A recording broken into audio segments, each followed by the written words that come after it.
What's up, guys? It's Mr. Comer here, and I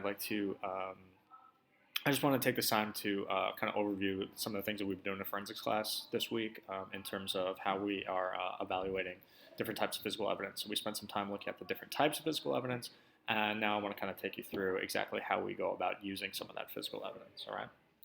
So when forensic scientists identify a piece of physical evidence, the first thing they have to do is identify it, determine exactly what it is. So it could be its physical makeup, its chemical makeup, and use a variety of analytical methods to determine exactly what some sort of substance or piece of evidence is. Some things are obvious, some things are not so obvious. For example, chemical detection of drug analysis. A hair fiber could be determine what species it is. Is it a cat hair? Is it a dog hair? Is it a human hair? Or in a case of arson, what was the accelerant used, or if there's any explosive residue. So the first thing that we do is we find out exactly what it is. Then kind of the art of forensic science is making a comparison. In other words, analyzing the samples that were found at the crime scene and comparing it to something else to determine if it matches a suspect profile in some way, shape, or some form. So the first thing we do is find out what it is, and the second thing we do is find out whether or not it's going to be useful to make a case against a potential suspect or determine if a crime has been committed. So the next thing we've been talking about is evidence that has individual characteristics. And we should know by now that evidence that has individual characteristics connect a sample to some sort of person with a very high probability. In other words, it identifies an individual. For example, a fingerprint is an example. It's unique for every single person, so every person has a unique fingerprint. If you find a fingerprint at a crime scene, it has a very high probability that you're going to be able to match it to a suspect. A little later on, we're going to be looking at some impression evidence. Bullet striations can be matched with a high probability of individual characteristics.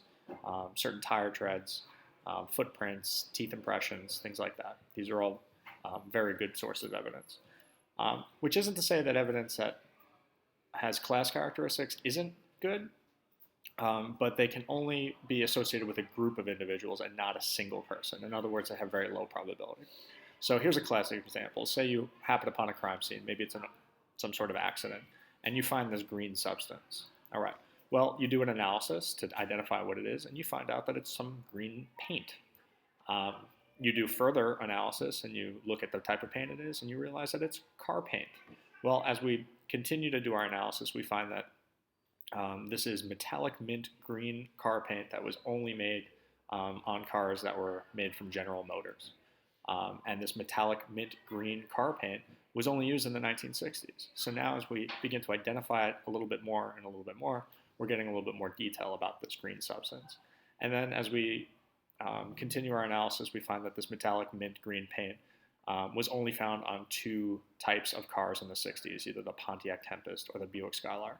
So now when you do your comparison, if you find a suspect that is driving either one of those two cars, you have a pretty good chance of making that comparison and identifying that that green substance, in fact, came from that person's car. All right?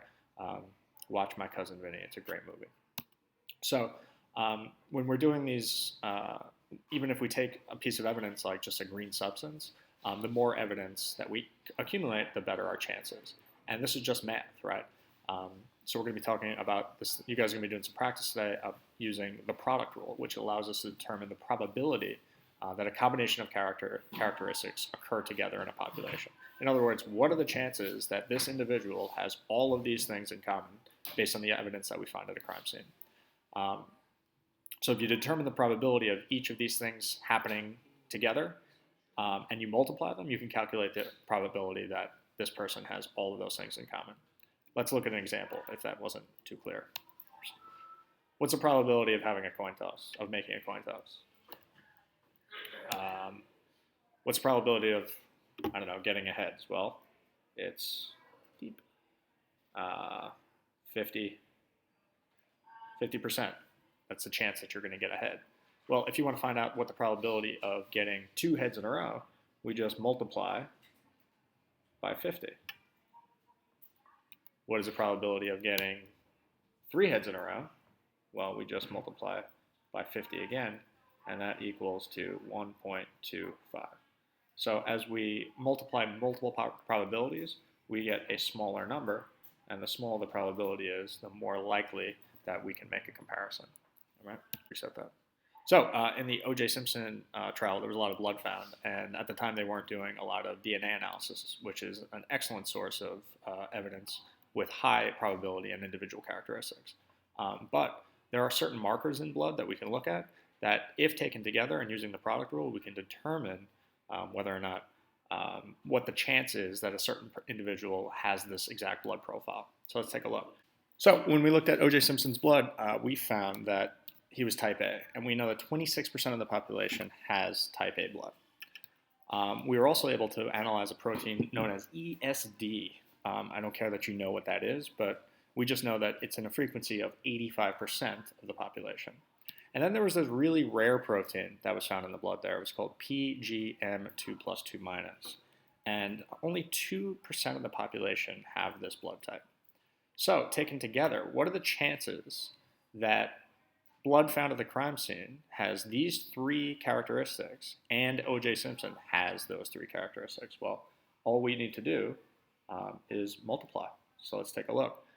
26 is 0.26 times 0.85 times, that's a 2%, so that's 0.02. Taken together, this is 0.0044,